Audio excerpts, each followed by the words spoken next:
This time on 15 Minutes You'll Never Get Back. We play a game of finish the sentence. Are you sure you want me on your jury? And when the neighbor's dog gets a hold of your special delivery.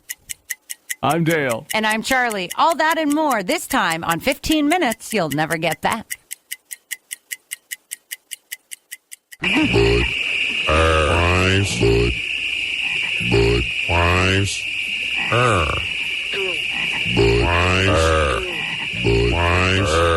Budweiser is selling something other than beer. Good times. Wouldn't that be great? Budweiser is selling a candle that smells like summer. Smells like summer. So they've teamed up with a site called homesick.com for this new candle that is supposed to be reminiscent, I guess, of summer as we kind of evolve into the fall season eventually. It's called Budweiser Backyard Barbecue. It's got notes of amber, clove, lemonade, barbecue smoke, allspice, barley, vanilla, and musk. Why is there always musk involved? You know what? I don't.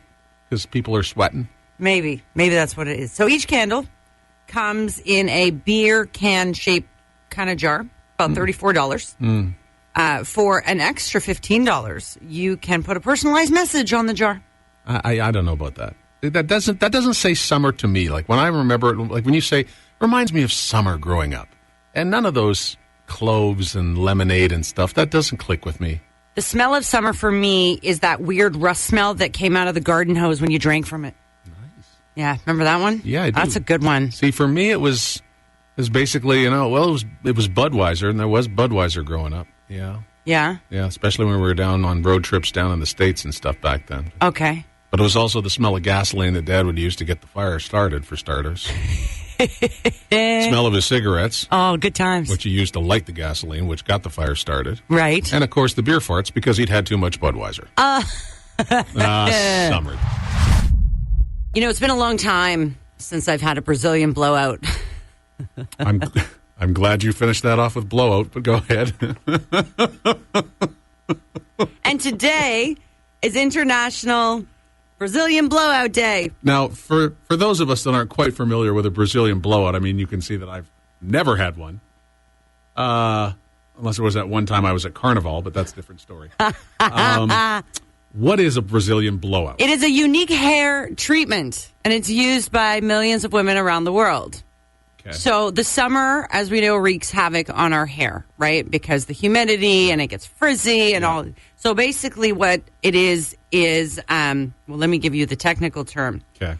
Through the use of innovative and breakthrough bonding technologies, the Brazilian blowout treatment actually improves the health and conditions of the hair by creating a protective protein layer around the hair shaft to eliminate the frizz and smooth the cuticles. Wow. Sounds like something else. I know. You know what gets me, though? What is with the Brazilians and their fascination with hair? Be it blowing it out or removing it? They know what they're doing with hair. No, Kelly Clarkson! Remember that time that Kent brought us down to Michael and Marion's? Oh, yes. It was actually International Caesar's Day. That's right. And then he brought out a whole thing of oysters because I had never tried oysters. Oh. Right? Remember that? Yeah. Yeah. Caesars were delicious. Now here's the thing about oysters. Yeah. You either love them or you hate them. Yeah. Like there's just no in between with these things, right? No. So if you can get them down, there are some insane health benefits to oysters. Okay. So mainly we get Pacific oysters or Eastern oysters.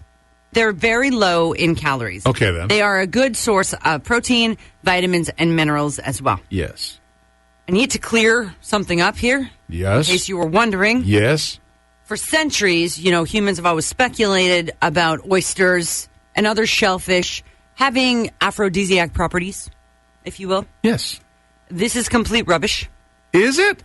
The story is said to have come from an Italian adventurer, Casanova. Casanova. So it is said that Casanova, which this makes sense now, used to eat 50 oysters for breakfast to enhance his libido.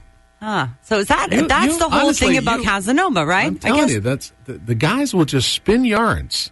There's no way you can convince me that boogers on the half shell is going to get my motor running. I was just wondering, like, whatever happened to waterbeds? They get all of these new, like, beds that come in this tiny box and you unfold it and all of a sudden you have a mattress. But, like, waterbeds. Yeah. Where'd they go? I don't know. It's the best of all worlds. It's warm, it's comfortable, it's squishy and stuff like that. But, no, it's like, and I thought, if I had a waterbed this morning, the fight to get out would just be incredible. Because, I think I explained in the story to you how it doesn't always want to do what your body wants to do. Right. and it can be a challenge at certain times.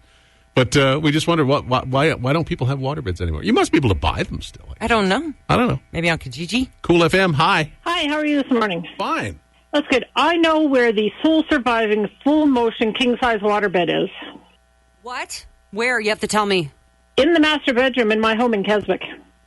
You have one in your bedroom right now in Keswick? Yes, my husband is stuck in the 90s. Aw, you're so lucky. He's probably also stuck in bed.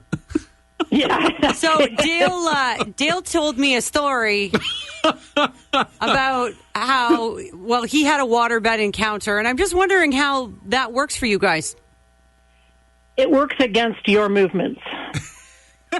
So it's like a slingshot? That's what you're asking me. In other words, whatever you're trying to do, it's trying to do the opposite. Yeah, you're pushing, it's pulling. So you just what do you have to do? Just do it on the floor? That almost sounds like a selling feature for a waterbed. Try the new waterbed. If you're pushing, it's pulling. Yep. Oh, that's amazing. That's awesome. Well, thanks for the call. No problem. You have a great day. You too. You too. Okay, take care. All right, so you've heard of packages getting mixed up, right? Like you get your neighbor's package, they get yours, and then you end up kind of exchanging back and okay. Right. So sometimes packages are too big to fit in your mailbox. They're left on the porch.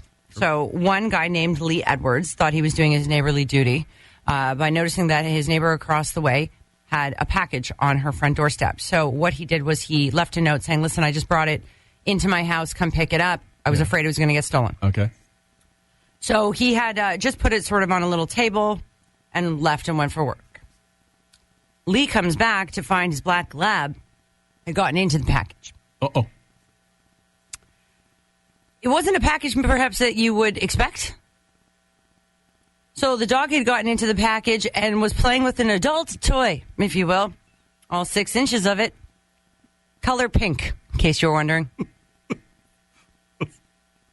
Naturally, the father of 2 came down the stairs to find his dog lying with the toy, wagging his tail. Well, who wouldn't be, really? Surrounded by pieces of ripped cardboard. But the package itself, ironically, was still intact. There once was a young man named Lee who wondered what that package could be. On his neighbor's porch it sat. He thought, I'll do something about that. Till she returns, I'll take it home with me. So he left it at home with his dog, who, as usual, was sleeping like a log. Lee went back out the door and thought about it no more, strolling off to work through the fog. But Lee's dog now got up from his bed and tore the neighbor's package to shreds. To the contents he got, you bad boy, and discovered what looked like a toy. But it wasn't for him, 'twas for her instead. Lee discovered this when he got home. Called his neighbor to explain on the phone. Your box has been ripped and its contents well licked by my dog, who's now got a new bone. Looks like Lori Laughlin's daughter is not going to have to worry about having the house to herself. Yeah, it's going to be pretty good for a couple months for them. Well, because not under the circumstances. I know it's unfortunate, but the whole cheating older. scandal and everything like that. It just goes with the whole. They pushed it. Felicity Huffman just said, "Yep, you got me. Hands up." And how much time did Felicity Huffman say? She did 14 days. Yeah, and then a boatload of community service, huge fine. It looks like Lori is going to be doing about 2 months, and her husband Massimo about 5 months. Again, community service. Huge fines. There are a lot of other parents in play with this college scandal. Yeah. They are all getting sentencing, but because they are celebrities, of course, this is how it goes. We're talking about it. We're talking about it, yeah. Aunt Becky. Like Aunt Becky. I know, right? Hard to believe.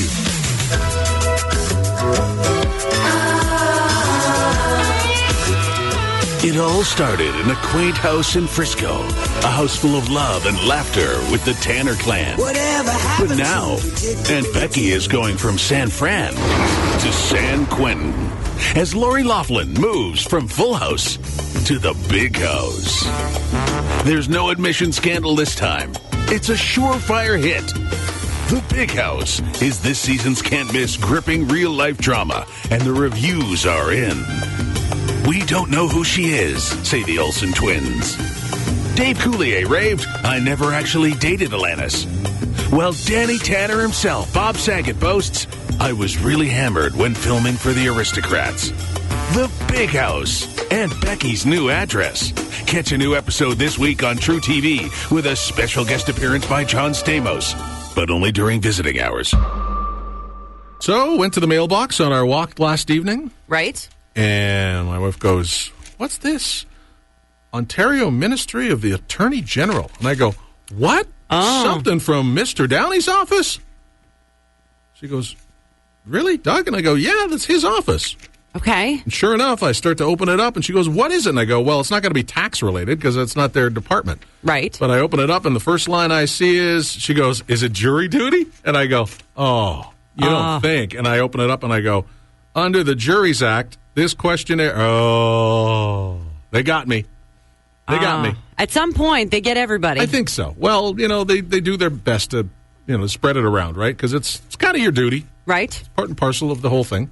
And that's fine, I guess. I'm not sure if they're going to want me. I mean, being in media and... Yeah, you might be able to get out. I'm unbiased. I might be ruled out, but I'm going to fill in the questionnaire and send it back. And if they want to bring me in for a little... one of those things where it's like the two lawyers get to have their way at me. It's kind of like, well, I'm sure one of them will dismiss me. Right. I've been dismissed by many lawyers, but not in a courtroom. But you know what? So, but I thought it's kind of interesting because a lot of people are like, well, what is it all about? And I thought this is like one of those schoolhouse rock moments. Okay. When I went to the mailbox, what do I find? A letter from Doug Downey. Oh, yeah.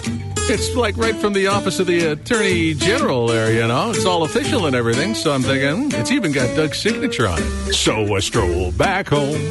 I tell my wife, I guess they want me on a jury. You're a juror. You're a juror. Let me tell you what that means. You're sitting in a courtroom as the lawyers plead their case. And they can tell you don't understand a word by the stunned look upon your face. But you're a juror, you're a juror. It's your civic duty.